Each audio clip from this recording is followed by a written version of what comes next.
ಓಂ ಸದ್ಗುರು ಶ್ರೀ ಶುದ್ಧ ಬ್ರಹ್ಮಣೇ ನಮಃ. ಸಮಸ್ತ ಶುದ್ಧ ಬ್ರಹ್ಮ ಸ್ವರೂಪರಲ್ಲಿ ಅನಂತ ಅನಂತ ಪ್ರಣಾಮಗಳು. ವೇದಾಂತ ಪ್ರವಚನ ಮಾಲಿಕೆ ಮಹಾಲಿಂಗರಂಗರ ಅನುಭವಾಮೃತ ಗ್ರಂಥವನ್ನಾಧರಿಸಿದ ಉಪನ್ಯಾಸಗಳು ಶ್ರೋತ್ರಿಯ ಬ್ರಹ್ಮನಿಷ್ಠ ಸದ್ಗುರು ಶ್ರೀ ಶಂಕರ ಭಟ್ಟ ಅಗ್ನಿಹೋತ್ರಿ ಇವರ ಪ್ರವಚನಗಳನ್ನು ಕುರಿತು ಇಲ್ಲಿ ಚಿಂತನೆ ಮಾಡ್ತಾ ಇದ್ದೀವಿ. ಈ ಒಂದು ವಿಚಾರ ನಿನ್ನೆ ಮೊನ್ನೆ ದಿವಸ ಈ ಆಧ್ಯಾತ್ಮ ಸಾಧನೆಯ ಹೆಸರಿನಲ್ಲಿ, ಮೋಕ್ಷ ಸಾಧನೆ ಹೆಸರಿನಲ್ಲಿ ಜಗತ್ತಿನ ತುಂಬ ನಾನಾ ರೀತಿಯ ಸಾಧನೆಗಳನ್ನು ಮಾಡ್ತಾ ಇದ್ದಾರೆ. ಆ ಒಂದು ಸಾಧನೆಗಳ ಪೈಕಿ ಜ್ಞಾನದ ಸಾಧನೆ, ಜ್ಞಾನ ಯೋಗ ಸಾಧನೆ ಅಂತ ಏನದಲ್ಲ, ಈ ಜ್ಞಾನ ಯೋಗ ಸಾಧನೆಗೂ ಮತ್ತು ಇತರ ಬೇರೆ ಎಲ್ಲಾ ಸಾಧನೆಗಳಿಗೂ ಏನು ವ್ಯತ್ಯಾಸ ಅದ ಅಂತ ಕೇಳಿದ್ರೆ, ಈ ಜ್ಞಾನ ಯೋಗ ಸಾಧನೆ ಏನದ ಅಂತಂದ್ರೆ, ಇವಾಗ ಜ್ಞಾನಿ ಆದ್ರೆ ಅಜ್ಞಾನದಿಂದ ಈ ಕ್ಷಣವೇ ಮುಕ್ತಿ.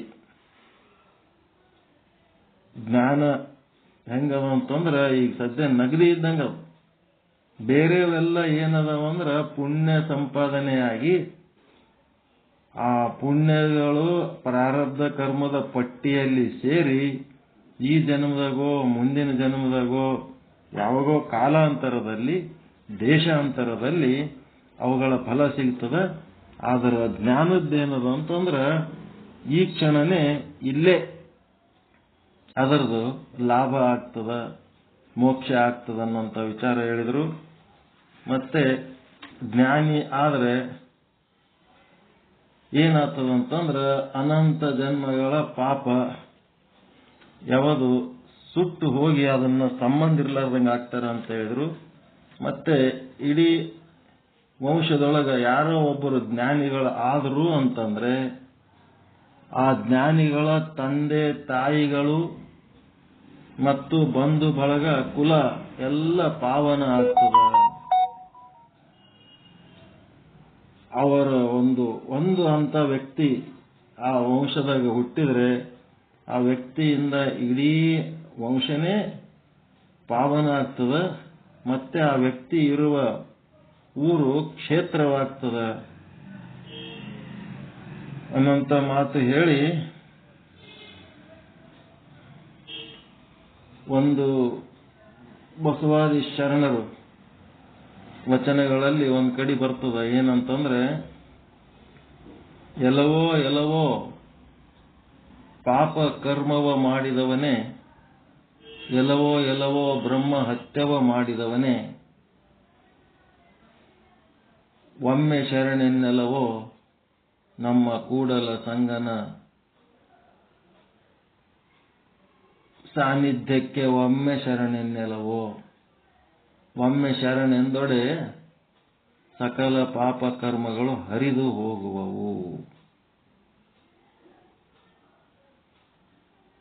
ಸರ್ವ ಪ್ರಾಯಶ್ಚಿತ್ತಕ್ಕೆ ಹೊನ್ನ ಪರ್ವತಗಳು ಸಾಲವು ಅಂತ.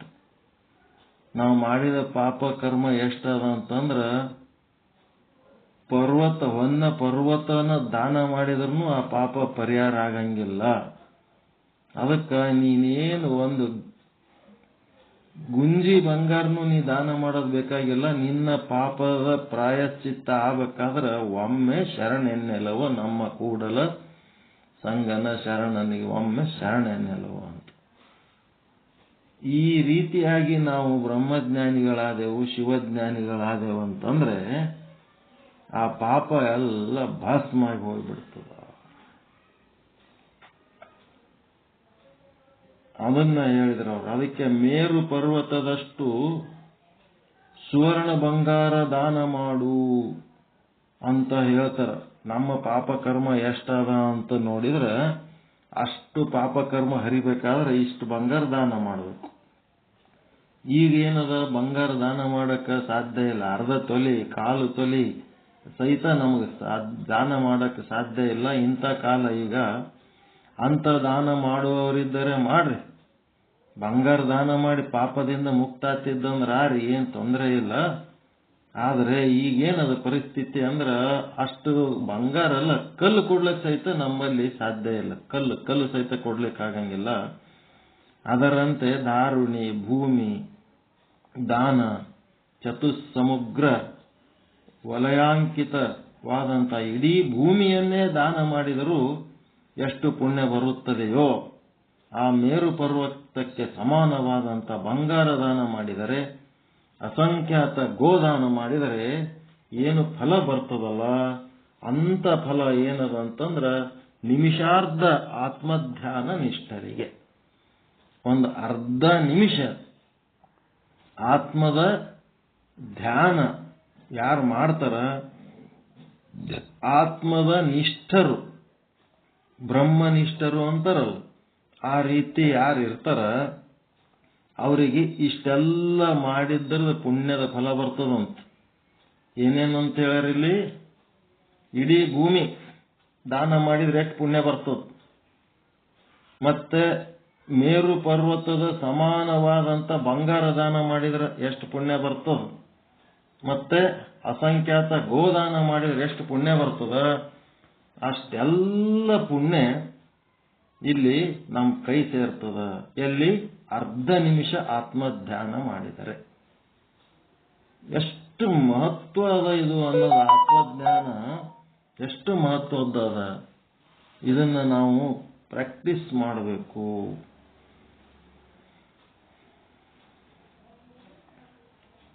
ಆತ್ಮಧ್ಯಾನ ಯಾವನು ಮಾಡುತ್ತಾನೋ ಅರ್ಧ ನಿಮಿಷ, 1 ಮಿನಿಟು ಅಲ್ಲ, ಅರ್ಧ ಮಿನಿಟ್ ಮಾಡಿದ್ರೆ ಸಾಕು.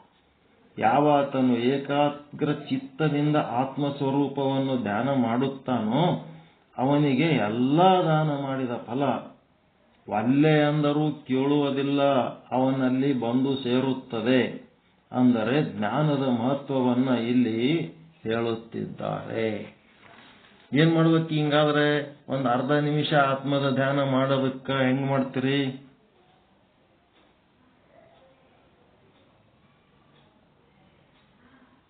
ಏನು ಉಪಾಯ ಏನು? ನಿನ್ನೆ ಹೇಳಿನಿಲ್ಲ.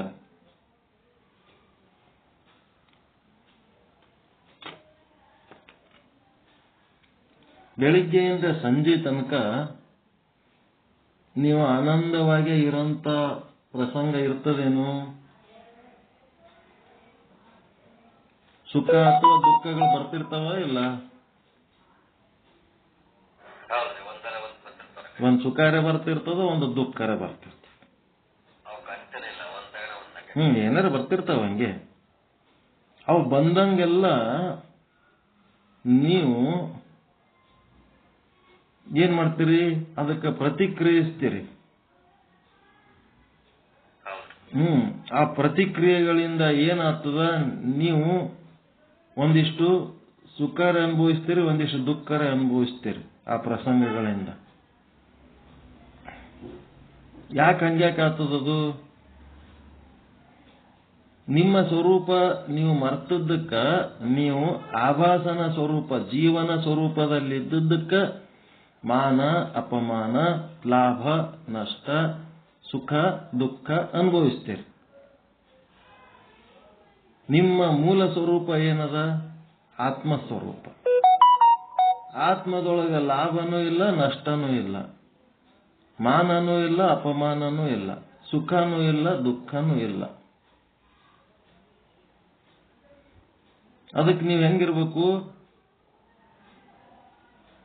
ನಿರ್ವಿಕಾರವಾಗಿರ್ಬೇಕು. ನಿರ್ವಿಕಾರವಾಗಿ ಬೆಳಿಗ್ಗೆಯಿಂದ ಸಂಜೆ ತನಕ ನಿರ್ವಿಕಾರವಾಗಿರ್ಬೇಕು. ಅವ್ರೇನ್ ಹೇಳಕತ್ತಾರ? ಬೆಳಿಗ್ಗೆಯಿಂದ ಸಂಜೆ ತನಕ ನಿರ್ವಿಕಾರ ಇರೋದು ಬೇಕಾಗಿಲ್ಲ, ಒಂದು ಅರ್ಧ ನಿಮಿಷ ನಿರ್ವಿಕಾರ ಆಗಿ ಇರ್ರಿ ಸಾಕು ಅಂತಾರ. ಯಾವಾಗ? ಏನು ಇಲ್ಲದಾಗ ನಿರ್ವಿಕಾರ ಆಗೋದಲ್ಲ, ಸಮಸ್ಯೆ ಬಂದಾಗ ನಿರ್ವಿಕಾರ ಆಗಿರೋದು, ಸುಖ ಬಂದಾಗ ನಿರ್ವಿಕಾರ ಆಗಿರೋದು, ದುಃಖ ಬಂದಾಗ ನಿರ್ವಿಕಾರ ಆಗಿರೋದು, ಲಾಭ ಬಂದಾಗ ನಿರ್ವಿಕಾರ ಆಗಿರೋದು, ನಷ್ಟ ಬಂದಾಗ ನಿರ್ವಿಕಾರ ಆಗಿರೋದು. ಲಾಭ ಆದಾಗ ನಿರ್ವಿಕಾರ ಆಗದು, ನಷ್ಟ ಆದಾಗ ನಿರ್ವಿಕಾರ ಆಗದು. ಹುಟ್ಟಾರ ಅಂತಂದ್ರೆ ನಿರ್ವಿಕಾರ ಆಗದು, ಸತ್ತಾರ ಅಂತಂದ್ರೆ ನಿರ್ವಿಕಾರ ಆಗದು. ಆರೋಗ್ಯ ಬಂದದ ಅಂತಂದ್ರೆ ಚಂದ ಆರಾಮದೀವಿ ಅಂದ್ರೆ ನಿರ್ವಿಕಾರ, ಅನಾರೋಗ್ಯ ಆಗ್ಯದ ಅಂದ್ರೂ ನಿರ್ವಿಕಾರ. ವಿಕಾರ ಆಗ್ಲಾರ್ದಂಗೆ ಇರ್ಬೇಕು.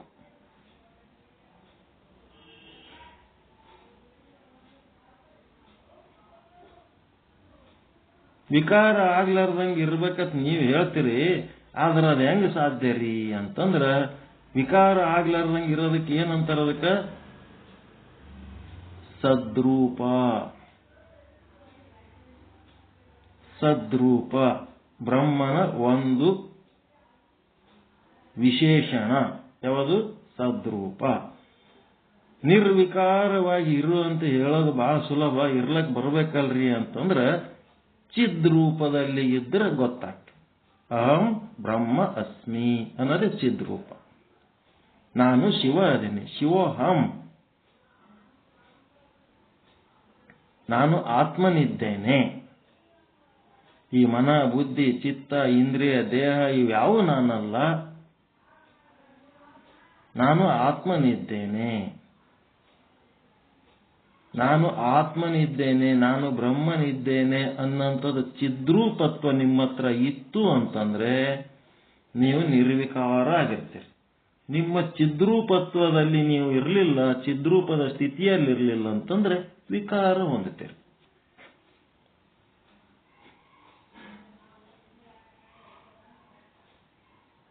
ಚಿದ್ರೂಪದಲ್ಲಿ ಇರಬೇಕು. ಲಿಂಗನೇ ನಾನು, ಶಿವನೇ ನಾನು, ಬ್ರಹ್ಮನೇ ನಾನು. ಬಳ್ಳದ ಬಾಯಂತೆ ಒಂದೇ ರೀತಿಯಾಗಿರಿಸು ಕೂಡಲ ಸಂಗಮ ದೇವ ಅಂತ ಹೇಳಿದ್ರು. ಬಳ್ಳ ಅಂತಂದ್ರೆ ಸೇರು. ಅಳತಿ ಮಾಡ್ತಿರಲ್ಲ ಸೇರು, ಧಾನ್ಯಗಳು ಅಳಿತಿರಲ್ಲ ಸೇರು. ಅದ್ರಲಿಂತ ನೀವು ಯಾವ್ದಾರ ಬೇರೆ ಬೇರೆ ಧಾನ್ಯಗಳು ಅಳದಾಗ ಅದ್ರದ್ದೇನಾರ ಬಾಯಿ ಸೈಜ್ ಅಗಲ ಹತ್ತಿ ಆಗ್ತದೇನ್ರಿ? ಏನಾರ ಒಳ್ಳೆ ಧಾನ್ಯ ಅಳದ್ರ ಬಾಯಿ ಅಗಲಾಗ್ತದ? ಸಸ್ತ ಯಾವ್ದಾರ ಚೀಪ್ ಮೆಟೀರಿಯಲ್ ಅಳದ್ರ ಏನಾರ ಅದು ಬಾಯಿ ಹತ್ತಿ ಆಗ್ತದೇನು? ಮತ್ತೆ ಒಂದೇ ತರ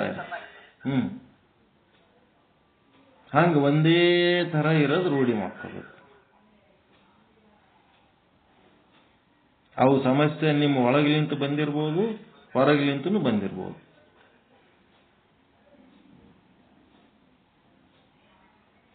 ಹೊರಗಿಂದ ಬಂದ್ರೂ ಅಷ್ಟೇ, ಒಳಗಿಂದ ಬಂದರೂ ಅಷ್ಟೇ. ನಿಮ್ಮ ಒಳಗೆ ಏನು ವ್ಯತ್ಯಾಸ ಆಗಬಾರ್ದು.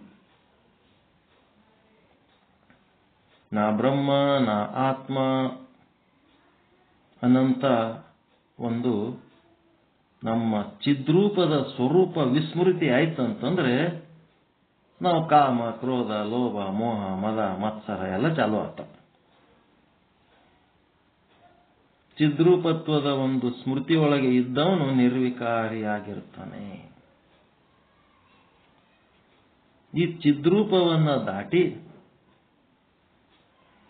ಹೆಂಗ ಇದು ನಿರ್ವಿಕಾರಿಯಾಗಿರೋವನ ಲಕ್ಷಣ ಏನು ಅಂತಂದ್ರ ಆನಂದವಾಗಿರ್ತಾನವನು. ಸತ್ತು ಚಿತ್ತು ಆನಂದ, ಆನಂದವಾಗಿರ್ತಾನೆ. ಏನ್ ಆಗ್ಬಾರ್ದಾಗಿಲ್ಲ, ಹೋಗಬಾರ್ದು ಹೋಗಿಲ್ಲ. ಶಿಸೋ ಬರ್ತಿರ್ತಾವ, ಇರ್ತಾವ, ಹೋಗ್ತಿರ್ತಾವ. ಜಗತ್ತಿನ ನಿಯಮದ ಪ್ರಕಾರ ಏನೇನೋ ಆತಿರ್ತದ. ಹಿಂಗಾಗಿ ಅವನು ಹೆಂಗಿರ್ತಾನ? ಬ್ರಹ್ಮ ಸ್ವರೂಪ ಅಂದ್ರೆ ಆನಂದವಾಗಿರ್ತಾನ. ಆನಂದವಾಗಿರೋ ರೂಢಿ ಮಾಡ್ಕೋಬೇಕು. ಪ್ರಸಂಗಗಳು ಎಂಥವರೇ ಬರ್ತಿರ್ಬೋದು, ಆನಂದವಾಗಿರುವ ರೂಢಿ ಮಾಡ್ಕೋ. ಸುಖನೂ ಇಲ್ಲ, ದುಃಖನೂ ಇಲ್ಲ, ಅದ್ರೊಳಗ ಆನಂದ. ಸುಖ ದುಃಖ ಏನಾಗ್ತದ? ಅವೆರಡು ಒಂದೇ. ಸುಖ ಅಂದ್ರೆ ಬೇರೆ ಅಲ್ಲ, ದುಃಖ ಅಂದ್ರೆ ಬೇರೆ ಅಲ್ಲ. ದುಃಖ ಬಹಳ ಆಯ್ತು ಅಂತಂದ್ರ ಸುಖ ಕಡಿಮೆ ಆಗಿದ್ದಕ್ಕೆ ಸುಖ ಇಲ್ಲ ಅನ್ನಿಸ್ತದ. ಮತ್ತು ಸುಖ ಬಹಳ ಆಯ್ತು ಅಂದ್ರೆ ದುಃಖ ಕಡಿಮೆ ಇದ್ದದಕ್ಕೆ ದುಃಖನೇ ಇಲ್ಲ ಅನ್ನಿಸ್ತಿರ್ತದ. ಒಂದ್ ಹೆಚ್ಚಾಗ್ತಿರ್ತದ, ಒಂದು ಕಡಿಮೆ ಆಗ್ತಿರ್ತದ ಅಷ್ಟೇ. ದುಃಖ ಕಡಿಮೆ ಆದಾಗ ಸುಖ ಅನ್ನಿಸ್ತದ, ಸುಖ ಕಡಿಮೆ ಆದಾಗ ದುಃಖ ಅನ್ನಿಸ್ತದ. ಇವೆರಡನ್ನೂ ಮೀರಿದ ಒಂದು ಸ್ಥಿತಿ ಅದ ಆನಂದ. ಅದು ಸುಖದ ಸ್ಪಂದನೆ ಒಳಗೂ ಇಲ್ಲ, ದುಃಖದ ಸ್ಪಂದನೆ ಒಳಗೂ ಇಲ್ಲ. ಇದು ರೂಢಿ ಮಾಡ್ಕೋಬೇಕು. ಸತ್ ಚಿತ್ತು ಆನಂದ ನಿತ್ಯ ಅಂತಂದ್ರೆ ಶಾಶ್ವತವಾಗಿರೋದು. ಏನಾರ ಕಳ್ಕೊತೀವೇನೋ, ದೇಹ ಕಳ್ಕೊತೀವೋ, ಮಾನ ಕಳ್ಕೊತೀವೋ, ರೊಕ್ಕ ಕಳ್ಕೊತೀವೋ, ಸಂಬಂಧ ಕಳ್ಕೊತೀವೋ, ಏನಾಗ್ತದೋ ಏನು, ಬರೀ ಕಳ್ಕೋತೀವಿ ಅಂತೇಳಿ ಏನಾರ ಅಂಜಿಕೆ ಬರ್ತಿರ್ತದಲ್ಲ. ಆಹಾರ, ನಿದ್ರೆ, ಭಯ, ಮೈಥುನ. ಈ ಭಯ ಯಾಕಂತಂದ್ರೆ ಕಳೆದು ಹೋಗ್ತದ ಅನ್ನೋದಕ್ಕೆ ಅಂಜಿಕೆ. ಕಳೆದು ಹೋಗೋದಕ್ಕೆ ನೀವೇನು ಮಾಡಕ್ಕಾಗಲ್ಲ. ಕಳೆದು ಹೋಗೋದು ಹೋಗ್ತಾ ಇರ್ತದೆ, ಆಯುಷ್ಯ ಹೋಗ್ತಿರ್ತದೆ. ನೀವೇನ್ ನಿಮ್ ಬಾಲ್ಯ ಹಿಡ್ಕೊಂಡು ಕೂತೀರ? ಬಾಲ್ಯ ಕಳೆದು ಹೋಯ್ತಾ ಇಲ್ಲ? ಏನ್ ಮಾಡಿದ್ರಿ? ಬಾಲ್ಯಕ್ಕೆ ಉಳಿಸ್ಕೊಳಕ್ ಏನ್ ಮಾಡಿದ್ರಿ? ಏನು ಮಾಡಕ್ಕಾಗಲ್ಲ. ಯೌವನ ಕಳೆದು ಹೋಯ್ತು, ಬಾಲ್ಯ ಹೋಯ್ತು, ಯೌವನ ಹೋಯ್ತು. ಈಗ ವೃದ್ಧಾಪ್ಯ ಬಂದದ. ಈಗ ವೃದ್ಧಾಪ್ಯದಾಗ ನೀವೇನಾರ ಬಾಲ್ಯದಂಗ ಮಾಡಿದ್ರಿ ಅಂತಂದ್ರೆ ಮಂದಿ ಬೈತಾರ. ಯೌವನದಾಗ ಮಾಡಿದಂಗೆ ಮಾಡಿದ್ರ ಮಂದಿ ಬೈತಾರ. ವೃದ್ಧಾಪ್ಯದಾಗ ಹೆಂಗಿರ್ಬೇಕು ಹಂಗೆ ಇರ್ಬೇಕು. ಅದು ವೃದ್ಧಾಪ್ಯನೂ ಕಳೆದು ಹೋಗ್ತದೆ. ಬಾಲ್ಯ, ಯೌವನ, ವೃದ್ಧಾಪ್ಯ ಹೆಂಗ್ ಬರ್ತಾವ, ವೃದ್ಧಾಪ್ಯ ಆದ್ಮೇಲೆ ಅಷ್ಟೇ ಸಹಜವಾಗಿ ಮರಣ ಕೂಡ ಬರ್ತದೆ. ಅದೇನು ದೊಡ್ಡ ವಿಷಯ ಅಲ್ಲೇ ಅಲ್ಲ. ಶರೀರ ನಿಷ್ಕ್ರಿಯಾಗಿ ಪಂಚಭೂತಗಳಲ್ಲಿ ಲೀನ ಆಗ್ತದೆ.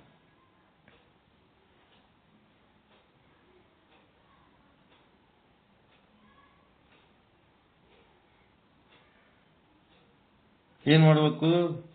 ಬಾಲ್ಯ ಹೋದಾಗ ನೀವು ಏನಿದ್ರೆ ಇಲ್ಲ, ನೀವು ಬಾಲ್ಯ ಇದ್ದಾಗನು ಇದ್ರಿ, ಬಾಲ್ಯ ಬರೋದಕ್ಕಿಂತ ಮೊದಲು ಇದ್ರಿ, ಬಾಲ್ಯ ಕಳ್ಕೊಂಡ ಮೇಲೂ ಇದ್ರಿ, ಮತ್ ಯೌವನ ಬಂತು, ಯೌವನ ಬರೋದಕ್ಕಿಂತ ಮೊದಲು ಇದ್ರಿ,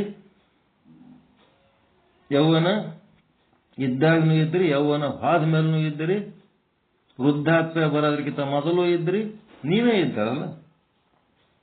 ವೃದ್ಧಾಪ್ಯ ಇದ್ದಾಗ ಇದ್ರಿ, ವೃದ್ಧಾಪ್ಯ ಹೋದ ಮೇಲೂ ಇರ್ತೀರಿ, ಮರಣ ಬರೋದಕ್ಕಿಂತ ಮೊದಲು ಇದ್ರಿ, ಮರಣ ಬಂದಾಗಿದ್ರಿ, ಮರಣ ಆದ್ಮೇಲೂ ನೀವು ಅದಿರಿ. ಏಸು ಮರಣಗಳಾಗ್ಯವೋ, ಏಸು ಜನನಗಳಾಗ್ಯಾವ, ಲೆಕ್ಕನೇ ಇಲ್ಲವು. ನೀವು ಅದಿರಿ, ನೀವು ಶಾಶ್ವತವಾಗಿ ಅದಿರಿ. ಅದಕ್ಕೆ ನಾನು ನಿತ್ಯವಾಗಿರುವವನು. ಈ ಶರೀರಗಳು ಹೋಗ್ತಿರ್ತಾವ, ಬರ್ತಿರ್ತಾವ. ಅಂಗಿ ಕಳೆದ್ರೆ ಹೆಂಗ ಹಳಿ ಅಂಗಿ ಹೋಗಿ ಹೊಸ ಅಂಗಿ ಹಾಕೋತಿರ್ತೀರಿ, ಹಂಗ ಹೊಸ ಅಂಗಿ ಬರ್ತಿರ್ತದ, ಹಳೆ ಅಂಗಿ ಓದ್ತಿರ್ತದ. ನಾನು ನಿತ್ಯ, ನನ್ನ ಶರೀರ ಅನಿತ್ಯ. ಅದು ಅಯೋಗ್ಯ ಆಗಿತ್ತು ಅಂತಂದ್ರೆ ಅದು ಹೋಗ್ಲಿ, ಇನ್ನೊಂದು ಶರೀರ ಸಿಗ್ತದಂತ ಹೇಳಿ ಖುಷಿ ಪಡ್ಬೇಕು. ಹಳಿ ಅಂಗಿ ಹೋಯ್ತಂತಂದ್ರೆ ಹೊಸ ಅಂಗಿ ಬರ್ತದಂತ ಖುಷಿ ಪಡ್ಬೇಕು. ಅದಕ್ಕೆ ಮರಣವೇ ಮಾನವಮಿ ಅಂತಂದ್ರು. ಅದು ಎಟ್ಟರೆ ಕೊಳಿಲಿ, ಹರಿಲಿ, ಹುಳ ಬೀಳಲಿ, ತೂತ್ ಬೀಳಲಿ, ಏನ್ ಬಿದ್ರು ಅದಕ್ಕೆ ಮತ್ತೆ ಅಂಗಿ ಕಳೆದ ಅದೇ ಅಂಗಿ ಹೊಲ್ದು ಹಾಕೊಂಡ್ರೆ ಹೆಂಗಿರ್ತದೆ? ಹೊಲಸ ಅಂಗಿ. ಸೀರೆ ಉಟ್ಕೊಳ್ಳೋದು ಫ್ರೆಶ್ ಸೀರೆಗಳು, ಹೊಸ ಸೀರೆ ತಗೋಬೇಕಂತೀರಿ ಬಜಾರ್ದಾಗ. ಅದೇ ರೀತಿ ಹೊಸ ದೇಹಗಳು ಬರ್ಲಿ ಅನ್ನೋಂಥದ್ದು, ಹೊಸ ಡ್ರೆಸ್ಗಳು ಬೇಕು ಅಂತ ಹೆಂಗಂತೀರಿ, ಅದೇ ರೀತಿ ಇಲ್ಲಿ ಕೂಡ ಹೊಸತನ ಪಡ್ಕೋಬೇಕು. ಬಹಳ ಮುಖ್ಯ ಅದ ಇದು. ನಿಮ್ಮ ಶರೀರದೊಳಗಿನ ಜೀವಕೋಶಗಳಲ್ಲಿ ಪರಿವರ್ತನೆ ಆಗದ ವಿನಃ ಮೋಕ್ಷದ ಮುಂದಿನ ಸ್ಟೆಪ್ಪು ಇಡ್ಲಕ್ ಬರಲ್ಲ. ಶರೀರದ ಜೀವಕೋಶಗಳಲ್ಲಿ ಚೇಂಜಸ್ ಆಗಬೇಕು.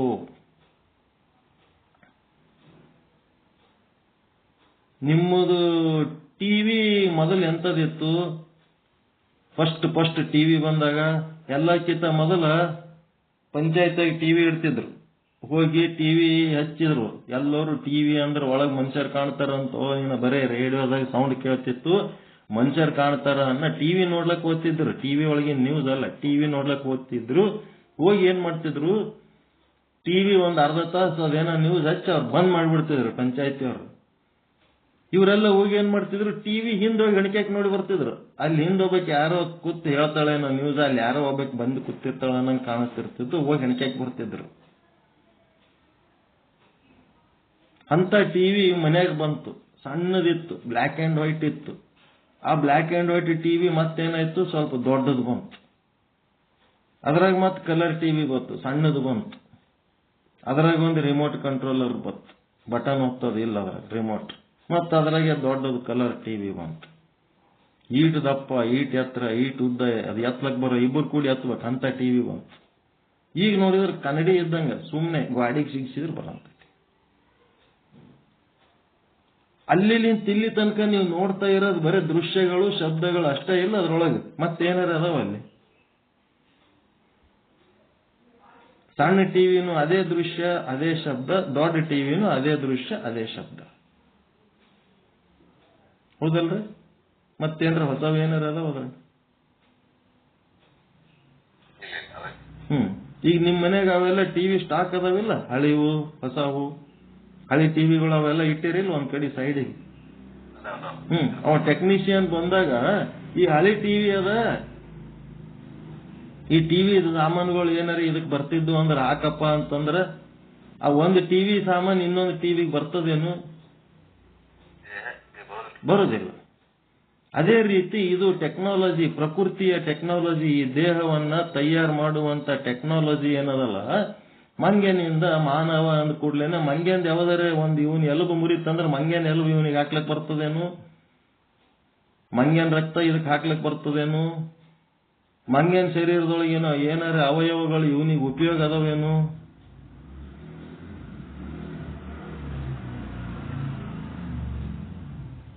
ಹೆಂಗದ? ಹಿಂದಿನ ಜನ್ಮಗಳದು ಯಾವರೇ ಇವನಿಗೆ ಉಪಯೋಗ ಆಗ್ತವೇನು? ಗೋರಿಲ್ಲಾಗಳು ಮನುಷ್ಯನಂಗೆ ಅದಾವ, ಬಾಲ ಇಲ್ಲದ ಮಂಗ. ಅದ್ರೂ ಯಾವರೇ ಪಾರ್ಟ್ಗಳು ಇವನಿಗೆ ಉಪಯೋಗ ಆಗ್ತವೇನು? ಏನು ಅದರದ್ದು ಅದಕ್ಕೆ ಇದರದ್ದು ಇದಕ್ಕೆ. ಅದರಂಗೆ ಇಲ್ಲೇನದಂತಂದ್ರ ಈಗ ಸದ್ಯ ನಾವ್ ಹೆಂಗದೀವಿ, ಮನಸ್ಸಿನ ಆಧೀನ ಅದೀವಿ, ಕಾಲಾಧೀನ ಅದೀವಿ, ಕಾಲಾತೀತ ಅಲ್ಲ ನಾವು, ದೇಶಾಧೀನ ಅದೀವಿ. ಕಾಲಾಧೀನ, ದೇಶಾಧೀನ, ಮನಸ್ಸಿನ ಆಧೀನ ಅದೀವಿ. ಇದ್ದದ್ದಕ್ಕೆ ನಾವೇನಾರಿಗೂ ಮನುಷ್ಯರು ಅನಿಸ್ಕೊಳಕತ್ತೀವಿ. ಈ ಮನಸ್ಸಿನಿಂದ ಆಧೀನವಾದ ಕಾರಣ ನಮ್ಮ ಜೀವನ ಮಟ್ಟ ಏನದ ಅಂದ್ರೆ ಮನಸ್ಸು ಹೇಳ್ದಂಗೆ ಕೇಳ್ತೀವಿ.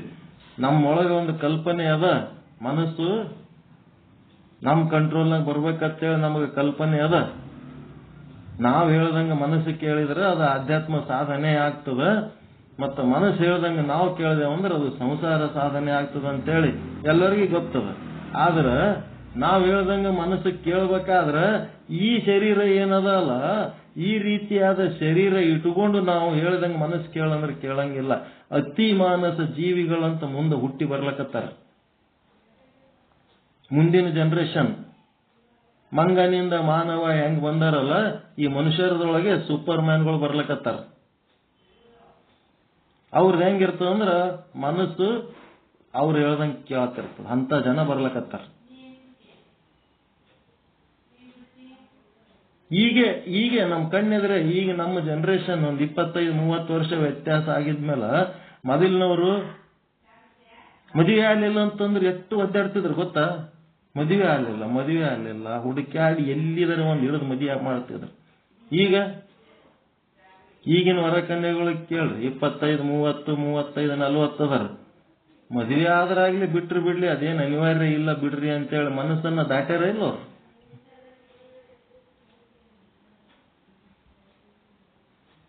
ಮದುವೆ ಅನಿವಾರ್ಯ ಅಲ್ಲ ಅನ್ನೋಂಥದ್ದೊಂದು ಸ್ಥಿತಿಗೆ ಬಂದಾರ ಇಲ್ಲ? ನೋಡ್ರಿ, ಮದುವೆ ಆಗ್ಲಿಲ್ಲ ಅಂದ್ರೆ ಮೊದಲಿನವ್ರು ಏಟ್ ಸಂಕಟ ಪಡ್ತಿದ್ರು, ಈಗಿನವ್ರು ಸಂಕಟ ಪಡಲ್ಲ. ಹೊಸ ಜನರೇಷನ್ ಬಂದದ. ಅವರ ಜೀವಕೋಶಗಳು ನಮ್ಮ ಜೀವಕೋಶಗಳು ನಾವೇ ಹಡದಿ ಬಂದ್ರು ಸಹಿತ ಅದ್ರೊಳಗೆ ಅದು ವ್ಯತ್ಯಾಸ ಅದ. ಮದುವೆ ಆದ್ಮೇಲೆ 1-2 ವರ್ಷ 3 ವರ್ಷ ಆದ್ಮೇಲೆ ಮಕ್ಕಳಾಗಿಲ್ಲ ಅಂತಂದ್ರೆ ಇವ್ರು ಏಟ್ ಒದ್ದಾಡ್ತಿದ್ರು, ಅಳುತ್ತಿದ್ರು. ಆ ದೇವ್ರು ಈ ದೇವ್ರು ಬರಿಗಾಲ ಉಪವಾಸ ಅನ್ನ ನೀರು ಜಳಕ ಮಾಡಿ ಏನೇನೋ ಮಾಡಿ ಒದ್ದಾಡ್ತಿದ್ರು. ಈಗಿನವ್ರು ಮಕ್ಕಳಾಗಲಿಲ್ಲ ಅಂದ್ರೆ ಅವ್ರು ಚಿಂತೆ ಮಾಡ್ಲಕತ್ತಾರೇನ್ರಿ?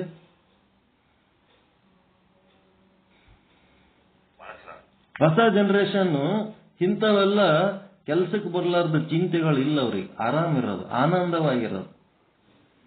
ಅವ್ರೇನ್ ಬೇಜವಾಬ್ದಾರಿ ಅದಾರೇನವರು?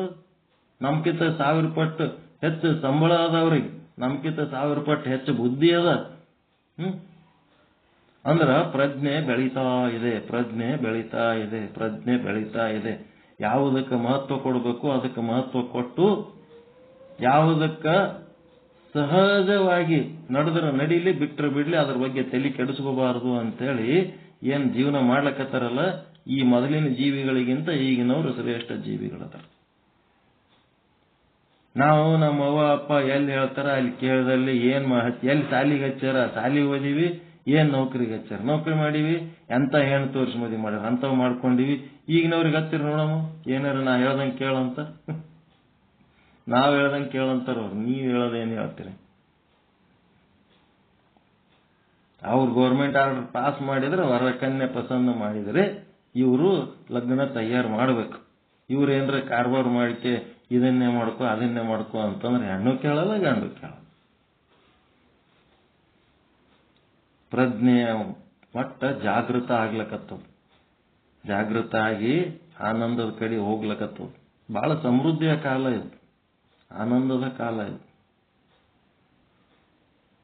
ಅದಕ್ಕೆ ಅತಿ ಮಾನಸ ಜೀವಿಗಳು ಅಂತೇನಾದ್ರಲ್ಲ, ಅವರು ಕಾಲಾತೀತ, ದೇಶಾತೀತ, ಎಲ್ಲ ಒಂದು ರೀತಿ ಅವ್ರು ಹೇಳಿದಂಗ ಮನಸ್ಸು ಕೇಳ್ತಿರ್ತದ.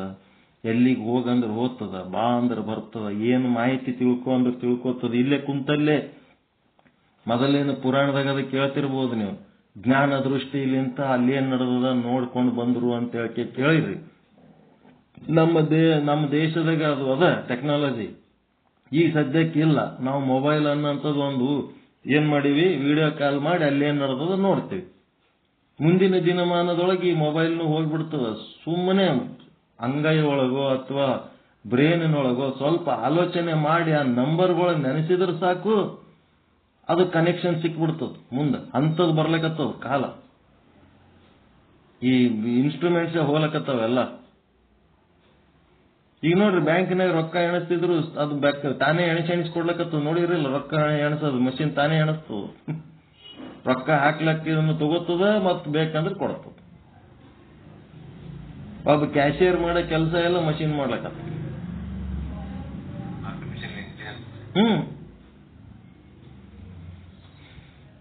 ಹೀಗಾಗಿ ನಮ್ಮ ಈಗಿನ ಈ ಜೀವಕೋಶಗಳಿಂದ ಏನು ರಚನೆ ಆದ ಈ ಶರೀರ ಅದ, ಈ ಶರೀರದೊಳಗ ಇದಕ್ಕಿಂತ ಹೆಚ್ಚಿಂದ ಏನು ಸಾಧನೆ ಮಾಡ್ಲಕ್ ಆಗಂಗಿಲ್ಲ. ಈ ಶಾಸ್ತ್ರದ ಜ್ಞಾನ ಏನು, ಇದನ್ನ ಪಡ್ಕೊಂಡು ಇದರೊಳಗೆ ಗಟ್ಟಿ ಆಗ್ಲಕ್ಕೆ ನಮ್ಗೆ ಎಷ್ಟೋ ಜನ್ಮ ಬೇಕು. ಶಾಸ್ತ್ರಜ್ಞಾನ ಒಂದೇ ಸಲ ಆಗ್ಬೇಕು, ಅನುಭವ ಆಗ್ಬೇಕು, ಹಂಗಾಗ್ಬೇಕು, ಹಿಂಗಾಗ ಒಂದೇ ಸಲ ಆಗಂಗಿಲ್ಲ. ಅದು ಸ್ಟೆಪ್ ಬೈ ಸ್ಟೆಪ್ ಆಗ್ತಿರ್ತದ, ಒಂದೊಂದು ಜನ್ಮದಾಗ ಒಂದೊಂದು. ಶಾಸ್ತ್ರಜ್ಞಾನ ಈ ಜನ್ಮದಾಗ ಆದ್ರೆ ಮುಂದಿನ ಜನ್ಮಕ್ಕೆ ಅದರ ಅನುಭವಿಸೋದು, ಅದರ ಮುಂದಿನ ಜನ್ಮಕ್ಕೆ ಇನ್ನೊಬ್ಬರಿಗೆ ಅದನ್ನ ಹಂಸ ಗುಣ ಎಲ್ಲ ಒಂದೇ ಸಲ ಈಗ ಹಿಂಗ್ ಓದನ ಹಿಂಗ್ ಹೇಳ್ತೀನಿ ಹಿಂಗ್ ಅನುಭವ ಆಗ್ತದ ಅಂತಲ್ಲ. ಅದಕ್ಕೆ ಜನ್ಮ ಜನ್ಮಾಂತರದಲ್ಲಿ ಸಾಧನೆಗಳು ಮಾಡ್ಕೊತ ಹೋಗ್ಬೇಕಾಗ್ತದೆ. ಅದಕ್ಕೆ ಇಲ್ಲಿ ಏನ್ ಹೇಳಿದ್ರು,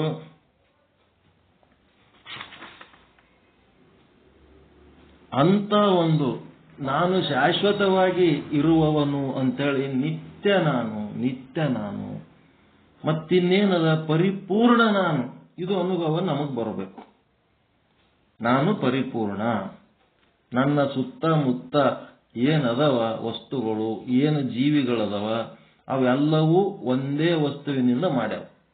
ಬ್ರಹ್ಮ ಆತ್ಮ ಏನಂತೀರಿ, ಅದು ಒಂದೇ ವಸ್ತುವಿನಿಂದ ಎಲ್ಲನೂ ರಚನೆ ಆಗ್ಯದ. ಆ ಒಂದೇ ವಸ್ತುವಿನಿಂದ ಎಲ್ಲ ರಚನೆ ಆದ್ಮೇಲೆ ನಿಮಗೆ ಯಾವ ವಸ್ತು ನೀವು ರಚನೆ ಆಗ್ಯದ ಅದೇ ವಸ್ತುವಿನಿಂದಲೇ ಇನ್ನೊಂದು ವಸ್ತುನು ರಚನೆ ಆಗ್ಯದ ಅಂತ ಅಂದ್ಮೇಲೆ ಅದರಾಗೂ ನೀವು ಇದ್ದಂಗೆ ಹೌದಾ ಅಲ್ಲ? ನೀವೇ ಅದರಾಗದ್ರಿ, ಅದು ನಿಮ್ಮೊಳಗದ. ಇಡೀ ಬ್ರಹ್ಮಾಂಡ ನಿಮ್ಮೊಳಗದ, ನೀವು ಇಡೀ ಬ್ರಹ್ಮಾಂಡದಾಗ ಅದಿರಿ. ನಿಮ್ಮ ಬಿಟ್ಟು ಏನೂ ಇಲ್ಲ, ಎಲ್ಲದರಾಗೂ ನೀವೇ ಅದ್ರಿ. ಇದು ಪರಿಪೂರ್ಣತೆ ಬರ್ಬೇಕು. ಎಲ್ಲ ದೇಶ, ಎಲ್ಲ ಕಾಲ, ಎಲ್ಲ ಪ್ರಸಂಗಗಳಲ್ಲಿ ನಾನೇ ಅದೀನಿ. ನಾನಿಲ್ಲದ ಯಾವ ಸ್ಥಳನೂ ಇಲ್ಲ, ಯಾವ ಕಾಲನೂ ಇಲ್ಲ. ಯಾವಾಗಿದು? ಬ್ರಹ್ಮ ಸ್ವರೂಪ ಆದಾಗ. ಎಲ್ಲ ಕಡೆ ಬ್ರಹ್ಮ ಅದನಂತ ಹೇಳಕ್ಕೆ, ಎಲ್ಲ ಕಡೆ ಶಿವ ಅದನಂತ ಹೇಳೋದು ಜ್ಞಾನ. ಆ ಶಿವ ಬೇರೆ ಯಾರು ಅಲ್ಲ, ನಾನೇ ಅದೀನಿ ಆ ಶಿವ ಅಂತ ತಿಳ್ಕೊಂಡು ಭಾನ ಮಾಡ್ಕೊಂಡ್ರೆ ಎಲ್ಲ ಕಡೆ ನಾನೇ ಅದೀನಿ, ಇದು ಭಾನ.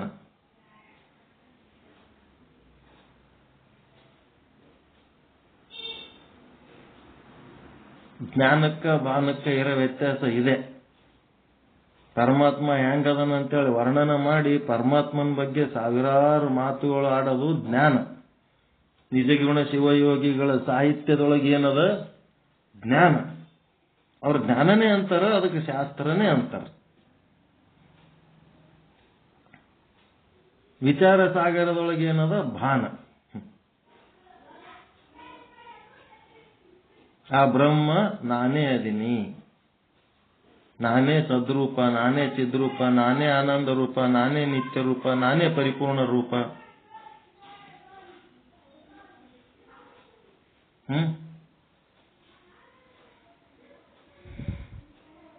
ಹೆಂಗ?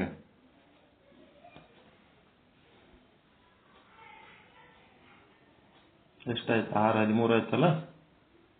ಇದರ ಮುಂದಿನ ಭಾಗ ಮತ್ತೆ ಕಂಟಿನ್ಯೂ ಮಾಡೋಣ ನಾಳೆ. ಸರ್ವತ್ರ ನಾನೇ ಅದೀನಿ ಅನ್ನೋಂಥದ್ದು ಹೇಳಿದ್ರೆ ಭಾನ. ಎಲ್ಲಾ ಕಡೆ ಬ್ರಹ್ಮ ಅದನ ಅಂತಂದ್ರೆ ಜ್ಞಾನ. ಭಾನ ಮಾಡ್ಕೊಳ್ಳೋದು ಬಹಳ ಮುಖ್ಯ ಅದ. ಆ ರೀತಿ ಸದ್ರೂಪ ಬ್ರಹ್ಮ, ಚಿದ್ರೂಪ ಬ್ರಹ್ಮ, ಆನಂದ ರೂಪ ಬ್ರಹ್ಮ, ನಿತ್ಯ ರೂಪ ಬ್ರಹ್ಮ, ಪರಿಪೂರ್ಣ ರೂಪ ಬ್ರಹ್ಮ ನಾನೇ ಅದೀನಿ ಅನ್ನೋಂಥದ್ದು ಅನಂತ ಚಿಂತನದೊಳಗೆ ಮುಳುಗಿ ಆ ಚಿಂತನವನ್ನು ನಮ್ಮ ಒಂದು ಸ್ಥಿತಿ ಒಳಗೆ ಅಳವಡಿಸಿಕೊಂಡು ನಾವು ಆನಂದವಾಗಿ ಇದ್ದೇವಂತಂದ್ರೆ ಎಲ್ಲ ಪಾಪಕರ್ಮಗಳು ನಾಶ ಆಗ್ತವ. ಆ ಆನಂದದೊಳಗಿದ್ದೇವಂತಂದ್ರ ಇಡೀ ಭೂಮಿ ದಾನ ಮಾಡಿದರೆ ಮೇರು ಪರ್ವತದಷ್ಟು, ಸುವರ್ಣ ದಾನ ಮಾಡಿದರೆ, ಮೇರು ಪರ್ವತ ಗೊತ್ತೇನ್ರಿ? ಏನರಿ ಅದ್ರ ಬಗ್ಗೆ? ಮೇರು ಪರ್ವತದ ವೈಭವ ಯಾವದಕ್ಕಂತೀರ ಮೇರು ಪರ್ವತ ಅಂತ?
ಮೇರು ಪರ್ವತದ ಬಗ್ಗೆ ಗೊತ್ತಿಲ್ಲ, ಯಾರಿಗೂ ಗೊತ್ತಿಲ್ಲ.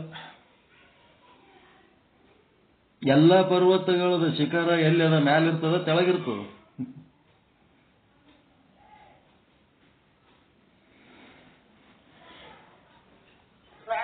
ಮ್ಯಾಲ. ಈ ಮೇರು ಪರ್ವತದ ಶಿಖರ ಏನದ? ತೆಳಗದ, ಉಲ್ಟಾ ಅದ. ಇದು ಉಲ್ಟಾ ಇದ್ದು ಅದು ಹೆಂಗದಂತಂದ್ರ ತಲೆ ತೆಳಗ್ ಮಾಡಿ ನಿಂತಂತ ಪರ್ವತಕ್ಕ 4 ಕಡೆ, ಪೂರ್ವ ಪಶ್ಚಿಮ ಉತ್ತರ ದಕ್ಷಿಣಕ್ಕ 4 ಪರ್ವತಗಳದು ಬೀಳಲಾರ್ದಂಗ ಸಪೋರ್ಟ್ ಅದ. ಆ ಮೇರು ಪರ್ವತದ ತಳಭಾಗ ಎಷ್ಟು ವಿಶಾಲ ಅದ, ಅದರಷ್ಟೇ ವಿಶಾಲವಾದ 4 ಪರ್ವತಗಳು ಆ ಪರ್ವತ ಬೀಳಲಾರ್ದಂಗ ಆದ. ಅಂತ ಒಂದು ವಿಶಾಲವಾದಂಥದ್ದು ಮೇರು ಪರ್ವತದ ಮೇಲೆ ಆಧ್ಯಾತ್ಮ ಸಾಧಕರು ತಪಸ್ ಮಾಡ್ಲಿಕ್ಕತ್ತಾರ. ಅದೇನು ಜಂಬೂ ದ್ವೀಪ, ನವಖಂಡ ಏನೇನ್ ಅದಾವಲ್ಲ ಅವೆಲ್ಲ ಓಸು ಹಿಂಗದವು, ಅದ್ರಾಗೆ ಅದಾವ. ಮೇರು ಪರ್ವತದ ವರ್ಣನ ಅದಕ್ಕೊಂದು ವಿಶೇಷ ಸಮಯ ತಗೊಂಡು ಮಾಡೋಣ. ಅದ್ಭುತ. ಮೇರು ಪರ್ವತ ಅಂದ್ರೆ ಅದು ಬಹಳ ದೊಡ್ಡದು, ಬಹಳ ವಿಶಾಲವಾದದ್ದು. ಅಷ್ಟು ಬಂಗಾರ ದಾನ ಮಾಡಿದ್ರೆ, ಆ ಪರ್ವತದಷ್ಟು ಬಂಗಾರ ದಾನ ಮಾಡಿದ್ರೆ ಏನು ಪುಣ್ಯ ಬರ್ತದ, ಆ ಪುಣ್ಯ ನಾವು ಈ ಆಧ್ಯಾತ್ಮ ಸಾಧನೆ ಒಳಗ ಒಂದು ಅರ್ಧ ನಿಮಿಷ ಆತ್ಮ ಸಾಧನೆ ಒಳಗಿದ್ದೇವೆ ಅಂತಂದ್ರೆ ಅಷ್ಟೆಲ್ಲ ಪುಣ್ಯ ಬರ್ತದ.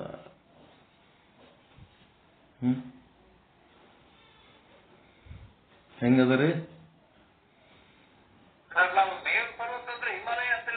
ಇಲ್ಲ ಇಲ್ಲ ಇಲ್ಲ, ಎಲ್ಲ ಜಂಬೂ ದ್ವೀಪ, ನವಕಾಂಡ ಎಲ್ಲ ಬಹಳ ದೊಡ್ಡ ವೈಭವ ಅದರಿ. ಅದು ಈ ಹಿಮಾಲಯ ಅದರದ್ದು ಒಂದು ಭಾಗ ಅಷ್ಟೇ. ಹಿಮಾಲಯ ಒಂದು ಭಾಗ ಅಷ್ಟೇ. ನಮ್ಗೆ ಹಿಮಾಲಯ ಒಂದೇ ದೊಡ್ಡದು, ಅದಕ್ಕಿಂತ ದೊಡ್ಡದು.